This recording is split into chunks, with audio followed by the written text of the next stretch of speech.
തെരഞ്ഞെടുപ്പ് സമയത്ത് ഭക്ഷ്യസാധനങ്ങൾ വില കുറച്ച് നൽകുന്നു എന്ന് ചൂണ്ടിക്കാട്ടി 2020 കിഴക്കമ്പലത്തെ ഭക്ഷ്യസുരക്ഷാ മാർക്കറ്റ് അടച്ചു. ജില്ലാ ഭരണകൂടത്തിന്റെ റിപ്പോർട്ടിന്റെ അടിസ്ഥാനത്തിൽ സംസ്ഥാനത്തെ അഡീഷണൽ മുഖ്യ തെരഞ്ഞെടുപ്പ് ഓഫീസറാണ് ഉത്തരവ് പുറപ്പെടുവിച്ചത്. ഇറാനിലേക്കും ഇസ്രായേലിലേക്കും യാത്ര ചെയ്യരുതെന്ന് ഇന്ത്യൻ പൌരന്മാർക്ക് മുന്നറിയിപ്പ് നൽകി കേന്ദ്ര സർക്കാർ.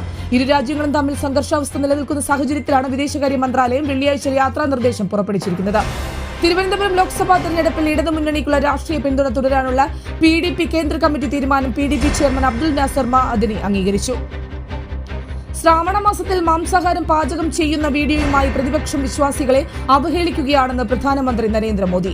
RJD നേതാക്കളായ ലാലു പ്രസാദ് യാദവ്, തേജസ്വി യാദവ്, കോൺഗ്രസ് നേതാവ് രാഹുൽ ഗാന്ധി എന്നിവർ മുഗൾ കാലഘട്ടത്തിലെ ചിന്തകളാണ് പ്രകടിപ്പിക്കുന്നതെന്ന് ആരോപിച്ച പ്രധാനമന്ത്രി സൗദി അറേബ്യയിൽ വധശിക്ഷയ്ക്ക് വിധിക്കപ്പെട്ട് ജയിലിൽ കഴിയുന്ന കോഴിക്കോട് കോടമ്പുഴ സ്വദേശി അബ്ദുൾ റഹീമിന്റെ മോചനത്തിനായുള്ള ദയാധന സമാഹരണം ലക്ഷ്യം കണ്ടു. റിയാദിൽ തടവിലുള്ള അബ്ദുൾ റഹീമിന്റെ മോചനത്തിനായി സംസ്ഥാനത്ത് അകത്തും പുറത്തും സമയനിരയുള്ള ഫണ്ട് സമാഹരണമാണ് നടന്നത്.